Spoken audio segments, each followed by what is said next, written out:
I'll say this. I just think that, and we've said this a bunch on this show, and then I'll let you talk. The Auburn fan base and the Auburn program deserves better than what they've been getting the last 15 years. We have flashes in the pan, and I know that you and I have talked about this ad nauseum about Tennessee, and we brought it up. You know, Tennessee has a fan base that's rabid. They've got great facilities. The Tennessee fans have never gone anywhere.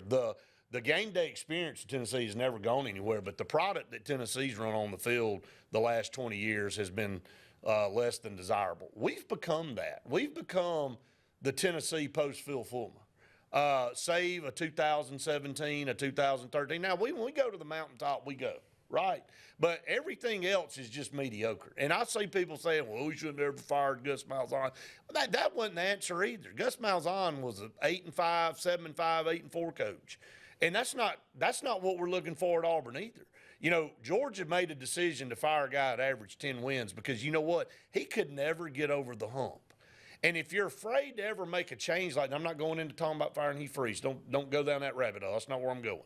But they made a decision that was not good enough. We did a documentary on 5 football with Paul Benefield. And he got runner-up, and he decided, he said, man, I got to change the way I do my offense and stuff. And everybody thought he was crazy because he was winning 12, 13 games a year and going to the championship game. But he wasn't putting any blue maps in the trophy case, right? Well, he changed things, and then he started putting blue maps in the trophy case. Auburn's culture, as far as a fan base, a program, money, all that is there. I don't know how to fix this on the field. And it's one coaching staff after another, Randy. It just carries over. My eyeballs told me enough about Peyton Thorne Saturday to know that guy can't win in big games. He hadn't done it in 2 years at Auburn.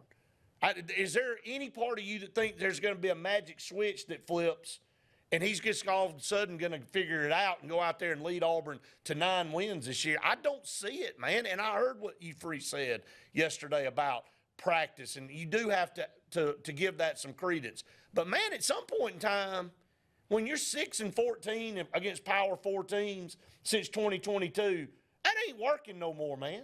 So you got to figure it out. And trying to figure out how to recruit a quarterback, figure it out, man. You can get all these players, but if you ain't got somebody that can lead your offense, that's the most important position in all of sports, quarterback. We've proved it at Auburn. You can take a great quarterback and a mediocre team and win a national championship, but you can't take a mediocre quarterback and do squat.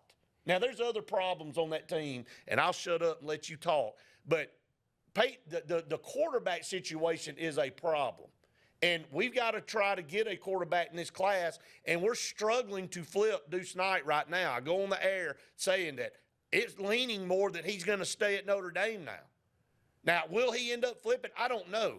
But when you lay an egg like you did, and I know Notre Dame laid an egg too, but at some point in time, you got to quit worrying about what everybody else is doing and figure out how to do it yourself. And that's kind of my take. Well, let's live in facts. Here's the facts. We had Gus Malzahn. We would change offensive coordinators, go back to Gus Malzahn calling the plays. Change offensive coordinators, I need to be the CEO. Tommy Tuberville, same type of conversation. I'm sorry, but we have won 1 football game in the last 5, and it was against Alabama A&M. Against a high school team. I'm sorry. I'm not trying to offend anybody. It's an Alabama A&M. But that team right there, I told you, there's some 7A teams in this state that I think could probably compete with them at least for half. I mean, I know that's extreme, but that's a terrible football team. So we got excited because we actually played decent, and we thought, well, we came out and took care of business against a lesser than opponent. But, man, we said, can Auburn come out and actually carry momentum? They didn't do it. So my issue go ahead. Is I'm having to buy into another rebuild. It's a constant rebuild. We're at Auburn University. That's all we do. Do I think Brian Harsin was the worst coach we've ever hired in my lifetime, and maybe not in the entirety of the program, but one of the top 3 worst coaches we've hired the entire time Auburn's been a football program? Yes. But how long are you going to use that as an excuse? We did have Gus Malzahn right before him. Hugh Freeze's best friend. They're about the imps of each other. I think Hugh Freeze I think he's a much better recruiter. And I have been on this program, and I have touted the efforts of Hugh Freeze and his staff. So please don't tell me that we're being overly negative up here.